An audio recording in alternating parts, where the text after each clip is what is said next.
कौवी किसी भी पक्षी को कुछ खाने ना देती, जो भी मिलता सब छीन लेती थी। मीठा मीठा सेब, आज तो भोजन खाने का मजा ही आ जाएगा। हम घर जाकर इस सेब को बांट कर खाएंगे।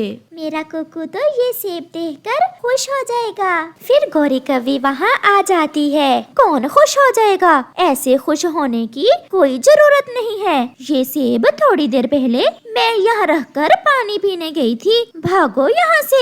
ऐसे कैसे भाग जाएं? पहले हमने इस सेब को देखा है। क्या लड़ना है गौरी से? चिड़िया, तुम तो सियानी हो, समझाओ इस गंदी आंखों वाले कबूतर को। अगर गौरी को गुस्सा आ गया तो इसे भी खा जाऊंगी मैं इस सेब के साथ साथ। कबूतर भैया, ऐसे बात बढ़ाने का क्या फायदा? चलो हम कहीं और से जाकर अपना भोजन ढूंढ लेंगे। गौरी आराम से वो सेब उठाती है और भाग जाती है। चिड़िया बहन, मैं तुम्हारी वजह से चुप रहा, नहीं तो मैंने चीर कर रख देना था इस गौरी की बच्ची को।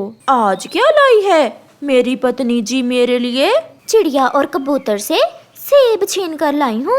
बड़े मजे मजे से खाने की तैयारी कर रहे थे और मैंने छीन लिया।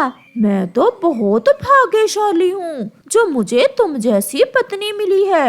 मुझे दूसरे पक्षियों से भोजन छीन कर ला देती है। कालू जी, हमेशा तुम मेरा लाया हुआ भोजन खाते हो। अगर कभी मैं किसी मुश्किल में फंस गई तो मेरी मदद भी करना।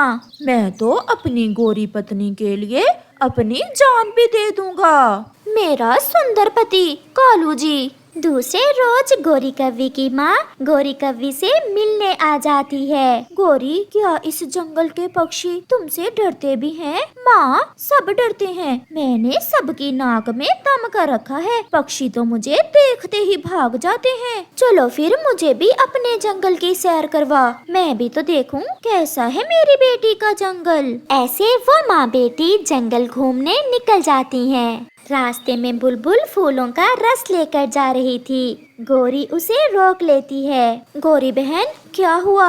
आपने मेरा रास्ता क्यों रोक लिया? अंधी हो? मेरी माँ आई हुई है और तुम ये फूलों का रस घर लेकर जा रही हो।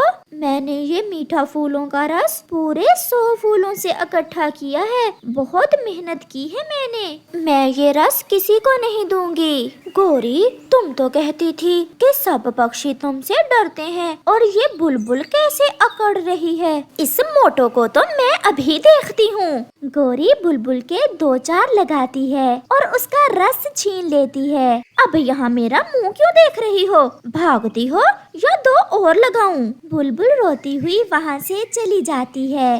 वाह वाह, मजा ही आ गया गौरी। ये फूलों का रस तो बहुत मीठा था। माँ, कल फिर छीन लेंगे उस मोटो से फूलों का रस।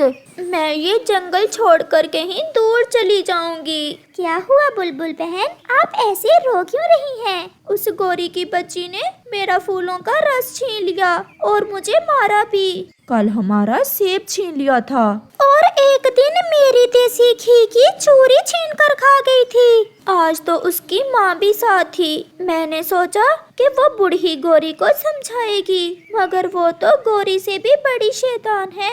वो भी अपनी बेटी के साथ मिल गई। अब मुझे उस गौरी की बच्ची का कुछ न कुछ तो करना ही होगा। मैंने उपाय सोच लिया है। फिर कबूतर सब पक्षियों को अपनी योजना बताता है। कबूतर बाजार जाता है और वहाँ से एक पटाखा अमरूद लेता है जो दिखने में असल अमरूद जैसा ही था और वापस हो लेता है। अपनी योजना के अनुसार सब पक्षी इकट्ठे हो जाते हैं। वो कौवों का इंतजार करने लगते हैं। फिर थोड़ी ही देर में गौरी, उसकी माँ और कालू उड़ते उड़ते उधर आ जाते हैं। कबूतर वो पटाखा अमरूद लेकर एक जगह बैठ जाता है। चल माँ, इस कबूतर से अमरूद छीन कर खिलाती हूँ मैं तुम्हें। वो सब कबूतर के पास आते हैं। बचाओ, कोई मुझे बचाओ, गौरी मेरा अमरूद छीन लेगी। चिड़िया और तोता दूर बैठे थे।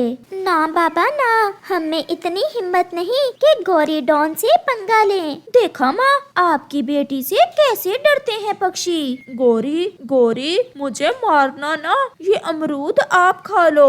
ऐसा कहते हुए कबूतर